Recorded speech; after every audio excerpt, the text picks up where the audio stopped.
옛날 어느 마을에 얼굴은 참 예쁜데 습관이 나쁜 세 자매가 살았습니다. 첫째는 게을렀고, 둘째는 물건을 훔치는 버릇이 있고, 셋째는 늘 불평불만을 하는 습관이 있었습니다. 이들의 아버지는 이 세 딸이 시집을 못 갈까봐 늘 걱정이었어요. 그런데 옆 마을에 사는 어느 부자가 이 세 딸을 한꺼번에 며느리로 삼겠다고 나선 것입니다. 그리고는 이렇게 약속했습니다. 게으른 큰딸에게는 일하는 사람을 여럿 붙여주고, 물건을 훔치는 둘째 딸에게는 집안에 보물창고 열쇠를 주고, 셋째 딸에게는 매일 아침 저녁으로 만나 직접 자기가 불평불만을 들어주겠다고 말을 했습니다. 혼인 후에 여러 달이 지나서 친정아버지가 세 딸을 만나러 갔어요. 그랬더니 게으른 큰딸은 일하는 사람들이 많아서 자기가 할 일이 없어 참 행복하다고 합니다. 도벽에 있던 둘째 딸은 온 집안에 보물창고 열쇠가 자신에게 있으니 뭐 더할 나위 없이 행복하다는 거예요. 근데 셋째 딸은 친정아버지를 만나자마자 불평을 늘어놓기 시작합니다. 시아버지가 아침 저녁으로 만나 불평을 들어주는데 그게 너무 귀찮고 불편해 죽겠다는 거예요. 게으름도 고치고 도벽도 고칠 수 있지만은 이 불평하는 습관만큼을 고칠 수가 없었다는 그런 이야기입니다. 여러분, 이 불평불만을 고치는 게 쉽지 않다는 거죠. 왜 우리는 감사할 줄 모를까요? 왜 매사에 불평과 불만이 많을까요? 불평과 불만이 많은 이유는요, 그 사람이 매사에 자기 중심으로 해석하기 때문입니다. 내 생각과 내 뜻대로 되지 않기에 불평하는 거잖아요. 그는 온 우주의 중심이 자기에게 있습니다. 그래서 내 마음에 안 드는 것은 다 불평거리가 되는 거예요. 여러분, 근데 어떻게 세상의 모든 일들이 내 마음대로 될 수가 있겠습니까? 그런 세상은 동화 속에나 존재하는 나라입니다. 우리에게 진정으로 신앙이 생기고 나면 바뀌는 자세가 있습니다. 그것은요, 감사하는 거예요. 그 사람이 진짜 신앙이 있으면 그는 감사하는 사람이 됩니다. 은혜가 있는 사람은요, 늘 감사의 태도가 깔려 있습니다.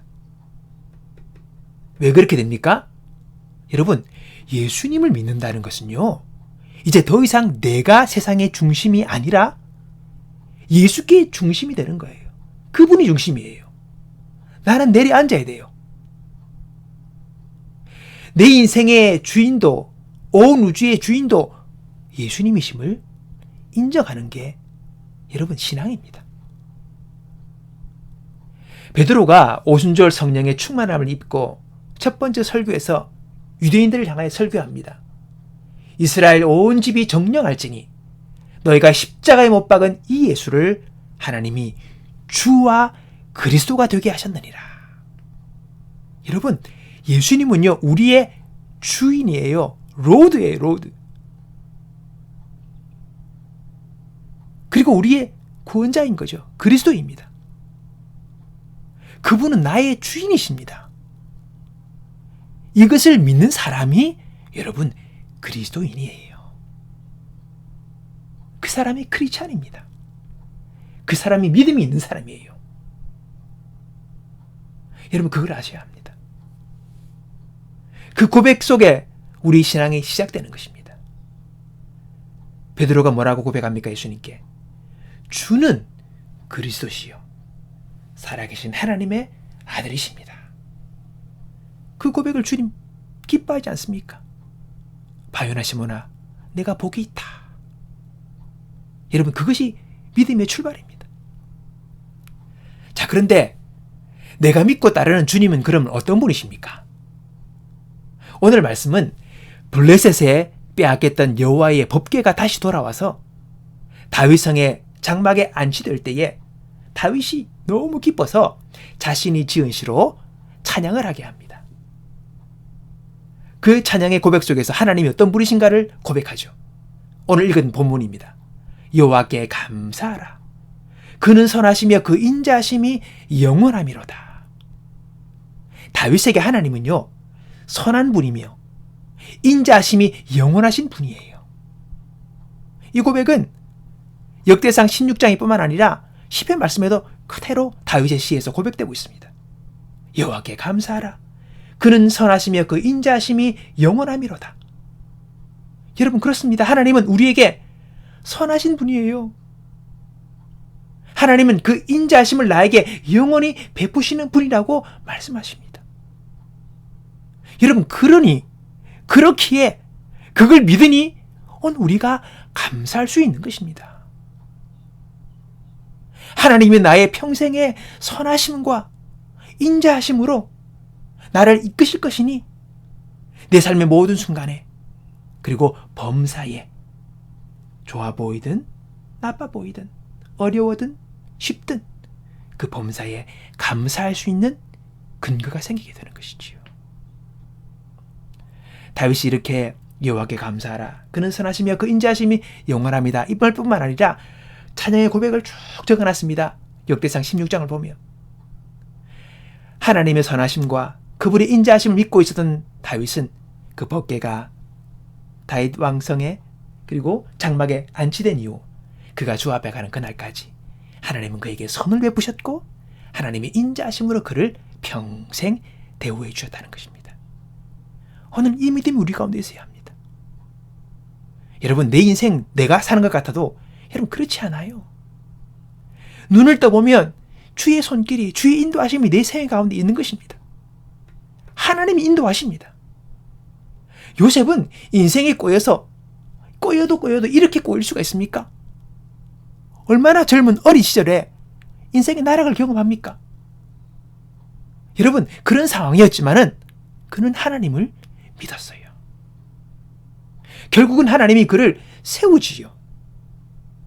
하나님이 그렇게 그를 인도하셨기 때문입니다.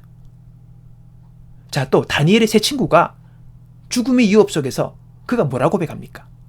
그리 아니하실지라도 왕의 신들을 섬기지도 않고 신성하게 절하지도 않겠습니다.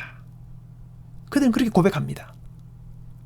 죽음 위협 속에 빠졌는데 여러분, 이들은요 충분히 하나님이 나에게, 왜 우리에게 하나님 잘 믿으려고 그러는데 왜 이런 위험한 상황을 주시냐, 하나님 왜 이러시나 불평할 수 있어요. 이제 곧 그들은 불에 타 죽게 됩니다. 근데 그들은 불평이나 원망으로 하나님께 나가지 않았어요. 그리 아니하실지라도 저는 주님을 믿습니다. 그들은 하나님을 믿기로 선택합니다. 결과 하나님은 그들을 지켜주셨지요. 여러분, 기억하실 것이 있습니다. 하나님은요 우리가 감당할 시험만 허락하신다는 거예요. 내가 감당을 못할 것 허락하지 않는다고 분명히 성경에서 말씀하고 계십니다.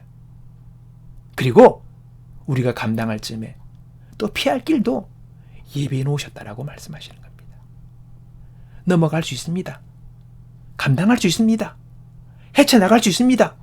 이길 수 있습니다. 하나님은 결코 우리를 파괴의 길로 인도하지 않습니다. 그분은 나의 목자 되셔서 푸른 초장과 쉴 만한 물가로 나를 인도하시는 것이 그분의 목적입니다. 과정 가운데 어려움이 있을 수 있습니다. 그러나 그분의 목적은 거기 있음을 기억하십시오. 하나님은 선하신 분이십니다. 예수님을 믿는다는 것은요, 예수님을 온 세상과 그리고 내 인생의 주인으로 믿고 모신다는 거예요. 그분이 주인이에요. 그가 중심이십니다. 그가 왕이십니다. 그분은 선하신 분이며 그분은 나에게 자비로우신 분이십니다. 이걸 믿고 우리는 감사를 드릴 수가 있는 겁니다. 감사는 여러분 기분의 문제가 아니에요. 믿음과 의지의 문제인 것을 여러분 분명히 기억하시기 바랍니다. 감사로 제사를 드리는 자는 하나님을 영화롭게 하는 자라고 시편 50편에서 말씀하고 계십니다. 감사의 신앙으로 하나님을 영화롭게, 그리고 나의 삶 속에서는 하나님의 인도하심과 축복하심, 그에게로부터 내려오는 그분의 선하심과 그분의 자비로우심을 우리의 평생에 사는 날 동안 누리며 그분을 높이는 우리의 삶이 될 수 있기를 주님의 이름으로 축복합니다.